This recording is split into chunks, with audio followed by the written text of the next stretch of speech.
My grandmother's will changed my life in a way I never expected. While my cousins divided an $8.5 million estate in New York, I was handed nothing but a ripped, outdated coat. They laughed at me in that lawyer's office.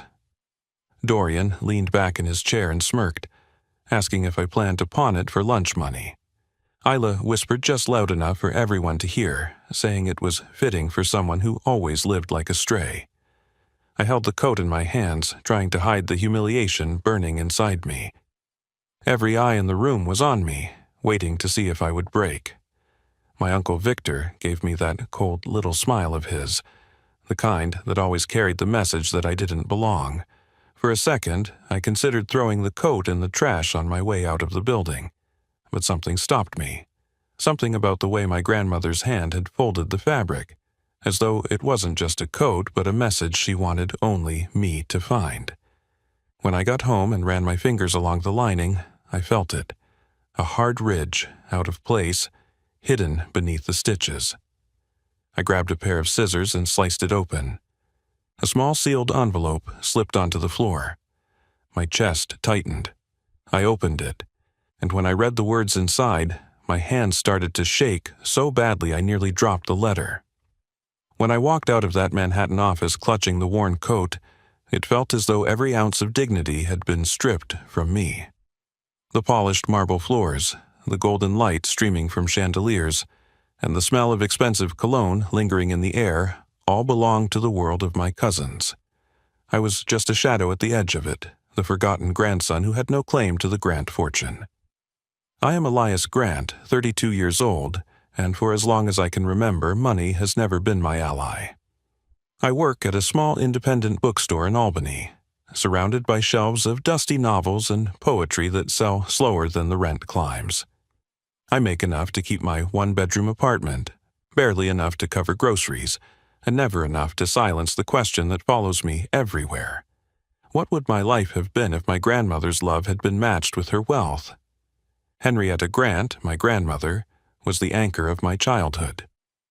She was not the kind of woman who measured people by their bank accounts. She measured them by honesty, kindness, and how they treated others when no one was watching. After my mother, Lenora, passed away when I was just 10 years old, it was Henrietta who kept me afloat. She brought me into her kitchen, taught me to stir soup while telling stories about her own childhood during the Great Depression, and reminded me that strength was not about loudness, but about quiet persistence. My Uncle Victor never saw me that way. He saw me as a burden. He married into the family after my mother's death, and from the moment he arrived, he treated me as though I had trespassed into a life that did not belong to me. Victor was sharp in his business dealings, ruthless in his judgments, and determined to mold his children into the same. His son, Dorian, grew into arrogance with ease, and his daughter, Isla, sharpened her tongue into a weapon. The three of them lived in penthouses and wore tailored suits while I learned how to stretch $1 at the grocery store. That day in the office, as the lawyer read the will, the gap between us felt wider than ever. The estate was valued at $8.5 million, split cleanly between Dorian and Isla. They exchanged glances of triumph, the kind of look people give when they believe they have won a race no one else could even enter. My name was mentioned once, attached not to stocks, property, or savings, but to an heirloom coat, described as though it were a consolation prize. When the coat was brought forward, wrapped in crisp white tissue paper, I already felt the sting. Dorian let out a short laugh, shaking his head. "All those years, and this is what you get," he said. His voice carried amusement, but beneath it was cruelty. Isla leaned in with a smirk, whispering just loud enough, "I guess charity cases don't need trust funds." My Uncle Victor crossed his arms and watched me, silent but satisfied. He didn't need to mock me aloud. His silence was his way of stamping the moment into permanence. I wanted to speak, to tell them that I didn't need their money, that I had something more valuable, that my grandmother's love was worth more than any check. But the words died in my throat. I could feel heat crawling up my neck, humiliation pressing down on my chest until breathing became difficult. So I stood, thanked the lawyer with a voice that trembled despite my best effort, and walked out with the coat held tight against me. The city outside was alive with movement. Yellow cabs honked, steam rose from the subway grates, and people in tailored jackets hurried past with phones pressed to their ears. I felt invisible among them, carrying what everyone in that office had treated as a worthless rag. The fabric was frayed at the cuffs, the seams worn thin, and one pocket had been patched so many times it looked like a quilt. Yet, when I held it close, I remembered winter nights when my grandmother draped it over my shoulders as I sat at her kitchen table with a bowl of soup. It smelled faintly of cedar, the way her house always did. I kept replaying her decision in my mind. Why would she give me nothing more than this coat? She knew the life I had. She knew how hard I worked just to scrape by. She knew how Victor and his children treated me. Was this her final message to me, a reminder that I would never belong in the family's circle of privilege, or was it her way of saying that love cannot be measured in assets? By the time I reached my apartment, the humiliation had mixed with anger. I threw the coat onto the couch, pacing the floor as Dorian's words replayed in my head. All those years, and this is what you get. I wanted to call someone, to shout into the phone, to let out the bitterness rising inside me. But I had no one to call. Friends at the bookstore would not understand. Family, outside of my grandmother's circle, had drifted years ago. The silence in my apartment was louder than their laughter. I sat down eventually, staring at the coat. The dim light from my lamp highlighted every crease in the fabric, every stitch that had held it together. I thought of her hands folding it neatly, placing it in tissue paper, making sure it would be delivered to me. My chest tightened. Maybe she had wanted me to remember her not with dollar signs but with warmth, the way she had always been to me. Still, the sting of that office was too fresh. I reached for the coat, ready to toss it into the trash. That was when I felt it. Something rigid hidden beneath the lining. My fingers traced the seam, and for the first time that day, hope sparked in the darkness. The ridged line beneath the coat's lining stayed in my mind the entire night. I had felt it clearly with my fingertips, but I had been too drained, too ashamed to cut it open right then. I lay awake on the old couch, staring at the ceiling, replaying the sneers from my cousins. The sound of their laughter clung to me like smoke. I imagined them celebrating at some rooftop bar, raising glasses of champagne, clinking their crystal flutes over the millions that had landed in their laps. Meanwhile, I sat alone with a second-hand lamp and peeling paint on my walls, holding a coat that seemed to announce my place in life. Forgotten, left behind, insignificant. By morning, humiliation had hardened into anger. I pulled on my jacket, shoved the old coat under my arm, and walked to the corner diner for breakfast. The bell jingled as I entered. I slid into a booth, the coat pressed against my side like an unwanted reminder. The waitress, Marla, set down coffee without asking. She had seen me often enough to know I could not afford more than eggs and toast. She eyed the bundle beside me. "New coat?" she asked. I shook my head. "Old one." My grandmother's Marla smiled faintly, unaware of the storm churning in me. "Then it's worth more than any new one," she said before moving on to the next table. Her words were meant kindly, but they stung. Worth more? To me, it felt like proof that I had been dismissed. To Dorian and Isla, it was the punchline to a private joke. My uncle's smirk haunted me most of all. He had wanted this ending, had worked toward it, making sure I was always the outsider. Now he had succeeded. The conflict was not only with them, it was within me. A part of me wanted to cling to the coat as a relic of my grandmother's love. Another part wanted to burn it, to erase the humiliation it carried. I could not decide which voice was louder. After breakfast, I walked through the city with the coat folded in my arms. The autumn wind bit at my face. I passed storefronts filled with suits I could never afford, couples dining at tables I would never sit at, and cars I could never dream of driving. Each window reflected me back at myself, a man in thrift store clothes carrying a relic from another life. As I reached the subway entrance, I stopped at a trash bin. I stood there staring at it, coat in hand. All I had to do was lift the lid and drop it inside. It would be over. I could return to my bookstore job, bury the memory of the will reading, and let the Grant family live in their world of penthouses and privilege. For a moment, the idea felt freeing. Then my fingers brushed the lining again. That hard line beneath the stitches was unmistakable. It had not been there when my grandmother wore it around the house years ago. She had added something. Why? The thought caught hold of me like a hook. I pulled the coat back against my chest and descended into the subway instead. On the train ride back to Albany, I kept the coat across my lap. The car was crowded, strangers pressed shoulder to shoulder, but all I could think about was that seam.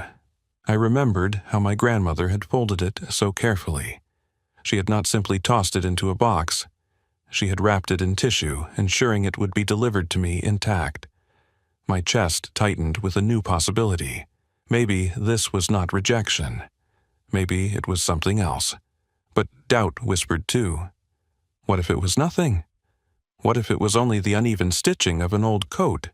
If I cut it open and found scraps of paper or nothing at all, then the last shred of hope would vanish. I would have to accept what my family believed, that I was worth nothing. By the time I arrived back at my apartment, the debate inside me had reached a fever pitch. I dropped the coat on the couch and paced the floor, my heart hammering. The voices of my cousins would not stop echoing in my ears. Dorian's laugh, Isla's hissed remark, Victor's silent approval. They had humiliated me in front of a lawyer, in front of the city, in front of the memory of my grandmother.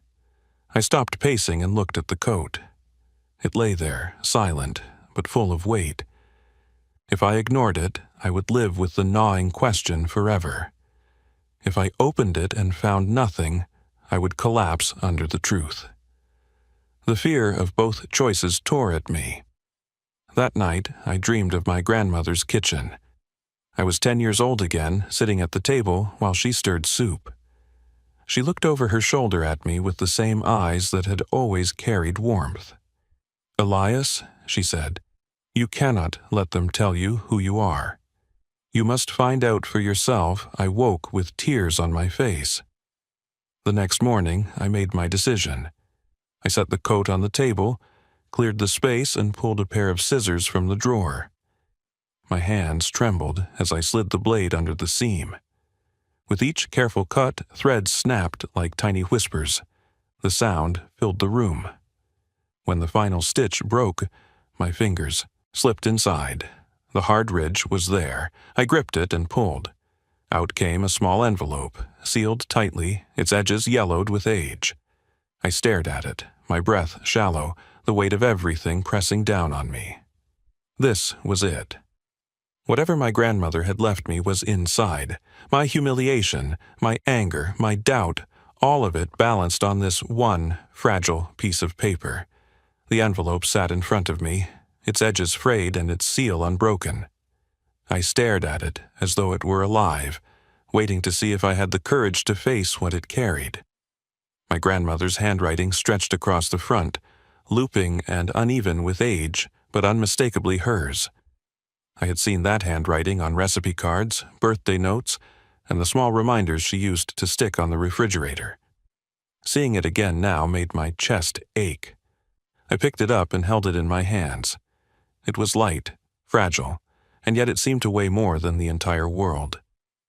I thought about leaving it sealed, hiding it in a drawer where it would never have the chance to confirm my fears or answer my questions.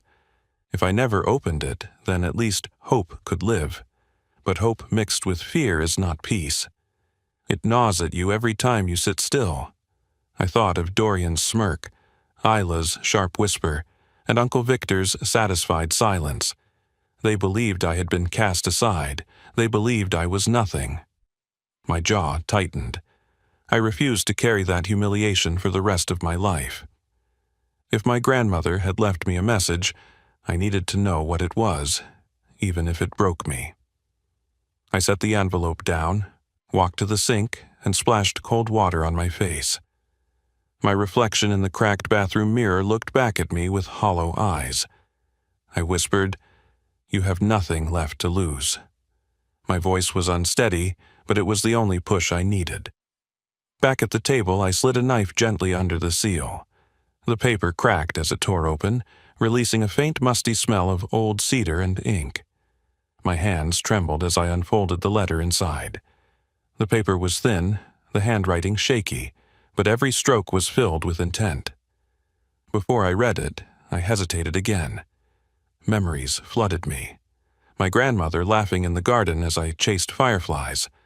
Her hands steady on mine as she taught me how to knead dough. Her voice telling me stories late into the night when I was too afraid to sleep alone. She had been more of a parent than anyone else ever was. She had been my shelter. Could this letter reveal that she had seen me as less than her other grandchildren all along? The fear nearly made me fold it back and tuck it away.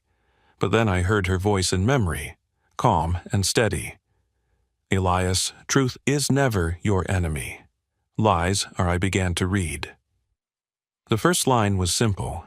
"My dearest Elias, if you are holding this letter, then you are the one I trusted most." I stopped, stunned. My breath caught in my throat. The words were not rejection, they were trust. I read on. She wrote of the estate, the way Victor and his children had always worshipped appearances. She explained that leaving them the fortune was not a reward, but a test. She wanted to see what they would do with wealth when it was placed in their hands without effort. She knew greed would consume them, and she wanted me far from that destruction. Then she revealed something that made my heart pound louder than the traffic outside. She had accounts, properties, and investments that no one else in the family knew about. Assets she had kept separate from the estate, secured under my name, with instructions hidden in the letter on how to access them. She had not left me behind. She had left me everything that truly mattered to her legacy. I dropped the letter to the table, overwhelmed. My head spun, my chest ached, and my vision blurred. For so long I had believed I was the forgotten one, the unworthy grandson, but here it was, in her own handwriting. I was the one she trusted most. The coat lay crumpled beside the letter, its seams torn open, the fabric rough under my fingers. It no longer looked worthless. It looked deliberate, chosen, a vessel for the truth. She had hidden her last words where only I would think to look. She knew Victor would never bother with it. She knew Dorian and Isla would sneer and toss it aside. But she knew I would hesitate, hold on, and discover the secret within. I rose from the table and paced the room, the letter clutched in my hand. Questions tumbled through my head. Why me? Why had she chosen me to carry this weight? Did she know how unprepared I felt, how small I often saw myself? Then I remembered the nights when she told me I was stronger than I realized. She had believed in me long before I could believe in myself. Still, fear pressed against my ribs. If the letter was true, then my life had just changed forever. Money on that scale was something I had never touched, never even imagined. Could I handle it? Would I become like them if I allowed wealth to dictate who I was? The thought chilled me. I sat back down, read the letter again, and reached the final lines. "Elias, wealth reveals the truth in people. That is why I give it to you. You cared for me when no one else did. You never saw me as a bank or a burden. You saw me as your grandmother. You have the heart to carry this. Promise me you will not let them break you. Promise me you will remember who you are." The words blurred as tears filled my eyes. I pressed the paper to my chest and closed my eyes. I whispered into the quiet room, "I promise." The decision was made. I would not run from this responsibility. I would not let fear or humiliation drive me. I would follow the instructions, contact the lawyer named in the letter, and step into the life my grandmother had prepared for me in silence. For the first time in years, I felt something close to hope. I folded the letter carefully, slid it back into the envelope, and placed it inside the coat's inner pocket where it belonged. The coat was no longer a symbol of rejection. It was a key, a bridge from humiliation to redemption. My grandmother's final gift. The following morning, I woke with the letter still pressed against my chest. My eyes were swollen from the tears that had carried me into sleep, but my body felt steadier than it had in months. I brewed a pot of coffee, sat at the table with the letter laid out before me, and read it again, word by word, as if I needed to etch every line into my memory. The instructions were clear. My grandmother had placed a separate trust in my name, hidden from the estate, secured with the help of an attorney whose contact information was written neatly at the bottom of the page. My hands shook as I picked up the phone. I dialed the number, half expecting it to be disconnected or answered by someone who would laugh at me for believing in a fantasy. But a calm voice greeted me. "Office of Samuel Wright," the man said. My throat tightened. "This is Elias Grant," I managed to say. I believe you may have something left for me by Henrietta Grant." There was a long pause on the other end, followed by a shift in tone. "Mr. Grant, I've been expecting this call for some time. Why don't you come in today?" The office was in a modest brick building downtown. Nothing like the marble tower where Victor and his children had celebrated their inheritance. Samuel Wright was an older man with kind eyes, the kind that reminded me of teachers who actually cared. He gestured for me to sit, then slid a folder across the desk. "Your grandmother was deliberate," he said. "She wanted to protect you, and she wanted you to carry her legacy, not just her name." I opened the folder with shaking hands. Inside were documents, property deeds, account statements, investment portfolios. Numbers swam in front of my eyes. Properties in Manhattan and Brooklyn, a farmhouse upstate, several investment accounts that had grown steadily for decades. The figures totaled more than anything I could process, far beyond the $8.5 million my cousins had fought over. My breath caught. "This can't be right," I whispered. "It is right," Samuel said gently. "She built this quietly. She told me you were the only one she trusted to see it for what it was, a tool, not a trophy. She believed the others would waste their share, but she believed you would build." Tears blurred my vision. For years, I had lived believing I was the forgotten grandson, the charity case mocked and dismissed. Now, staring at those papers, I realized my grandmother had never abandoned me. She had chosen me. I leaned back, unable to speak. The weight of humiliation, anger, and loneliness I had carried since the will reading seemed to peel away, replaced by a trembling sense of vindication.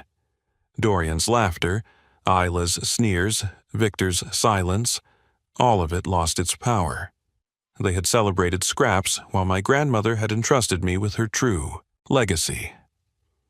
When I left the office, the city looked different. The same honking taxis, the same rushing crowds, the same cold wind between buildings, but my chest no longer felt tight with shame. For the first time in years, I walked with my head high. Later that week, I saw them again. Dorian and Isla invited me to dinner, their invitation dripping with condescension. They chose a high-rise restaurant where the chandeliers glittered, and the waiters carried plates like works of art. They wanted to gloat again. I arrived wearing the same coat, now stitched carefully where I had cut it open, the envelope still resting inside the pocket like a heartbeat. Dorian leaned back in his chair when he saw me. "Still hanging on to that thing? Maybe, if you polish it enough, someone will think it's vintage." Isla laughed. "Elias, you could have joined us in Paris if you'd gotten something real from Grandma. Instead, you're stuck in Albany with that rag." Their voices no longer pierced me. I smiled, calm and steady. "You're right," I said. "All I have is this coat. But sometimes the things people overlook are worth more than they realize." They scoffed, rolling their eyes, already dismissing me. That was fine. Let them. They didn't know what I carried in my pocket, and they never would. On the train home, I pulled the letter out and read it again. My grandmother's words steadied me. You have the heart to carry this. The truth was, she had given me more than money. She had given me back my sense of worth. She had reminded me that the world does not decide who you are. The people who love you, who truly see you, are the ones who define your place. Back in my apartment, I hung the coat carefully in the closet. I touched the fabric one last time and whispered, "Thank you, Grandma." That night I lay in bed wide awake, not from fear, but from possibility. My grandmother's trust meant I had the chance to shape a future that did not look like the cold arrogance of Victor or the greedy laughter of Dorian and Isla. I had the chance to build something better, something lasting, something she would be proud of. The humiliation of that will reading had nearly broken me, but it was the beginning of a truth I could never have imagined. In that cracked office, when the lawyer handed me a torn coat while everyone else celebrated millions, I thought I had lost everything. Now I understood I had been given everything that mattered. The power of that realization swept through me like a tide. My grandmother had not left me behind, she had chosen me. And with that choice, she had given me the chance to rise above the people who tried to keep me small. The days that followed were unlike anything I had ever experienced. For the first time, I did not wake to the sound of my alarm, dreading another long day of shelving books while my paycheck slipped through my fingers before the month was over.